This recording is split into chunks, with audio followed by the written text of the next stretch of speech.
ಏನು ಮಾಡಿ ಎಷ್ಟು ದಿವಸ ಒಂದು 2-3 ದಿವಸ ಮಾಡ್ತಾರೆ ಅಷ್ಟೇ ಸ್ಟ್ರೈಕು. ಇದು ಶಾಶ್ವತ ಆಗಿರುವಂಥದ್ದು. ಇದು ಶಾಶ್ವತ ಆಗಿರುವಂಥದ್ದು ಸರ್ವೆ.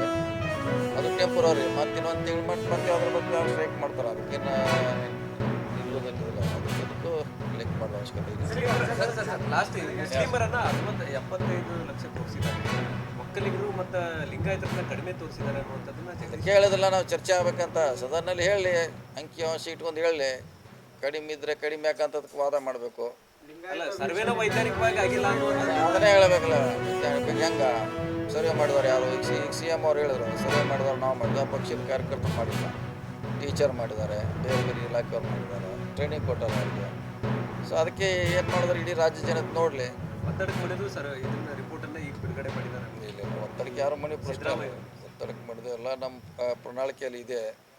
ರಾಹುಲ್ ಗಾಂಧಿ ಪ್ರತಿ ಸಭೆಯಲ್ಲಿ ಹೇಳ್ತಾರೆ, ಇಡೀ ದೇಶ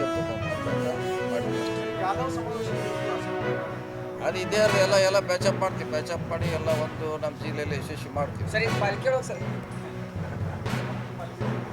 ಈಗಿನ ಸರ್ಕಾರ ಮಾಡಬೇಕಿತ್ತು, ಅವ್ರು ಮಾಡಿಲ್ಲ ರೀ. ನಮ್ಮ ಸರ್ಕಾರದಾಗ ಬಂದರೂ ಕೂಡ ಬೇರೆ ಬೇರೆ ಕಾರಣ ಮಾಡಲಿಕ್ಕಾಗಿಲ್ಲ.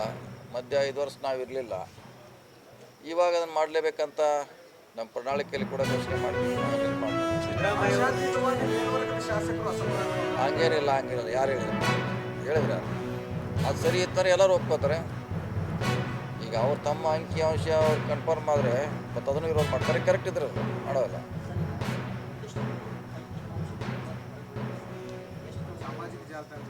ಎಲ್ಲ ಕರೆಕ್ಟ್. ಅದೇ ನಿನ್ನೆ ಅದು ಓಪನ್ ಆಗಿದೆ. ಅದೇನೇನು ಪಬ್ಲಿಕ್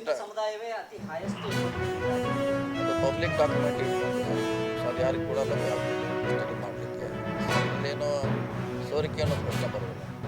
ಮುಸ್ಲಿಮರನ್ನ ಹೆಚ್ಚಿನ ಪ್ರಮಾಣದ ನೋಡ್ತಾ ಇದ್ರೆ ಈ ಸಮುದಾಯ ಈಗ ಅವರೇ ಈಗೇನಂತಂದ್ರೆ ಅದು ಮುಸ್ಲಿಂ ಅನ್ನೋ ಲೆಕ್ಕದಲ್ಲಿಲ್ಲ ನೋಡಿ. ಅದು ಎಂದಿಲ್ಲ ಒಂದು ಸ್ವರ್ಗ ಬರಲೇಬೇಕು. ನಾವು ಮುಚ್ಚಿಡ್ಲಿಕ್ಕಾಗೋಲ್ಲ. ಸೊ ಇದು ರಾಜಕೀಯಕ್ಕೆ ನೆರವಾಗ್ತದೆ ನಾವೇನು ಭಾವಿಸೋಲ್ಲ. ಚುನಾವಣೆ ಗೆಲ್ಲೋ ಸಿಸ್ಟಮ್ ಬೇರೆ, ಈ ಸಿಸ್ಟಮ್ ಬೇರೆ. ಇದರಿಂದ ನಾವು ಸೋಲ್ತೀವಿ ಗೆಲ್ತೀವಿ ಅದು ಯಾರು ಭಯ ಪಡೋದು ಅವಶ್ಯಕತೆ ಇಲ್ಲ.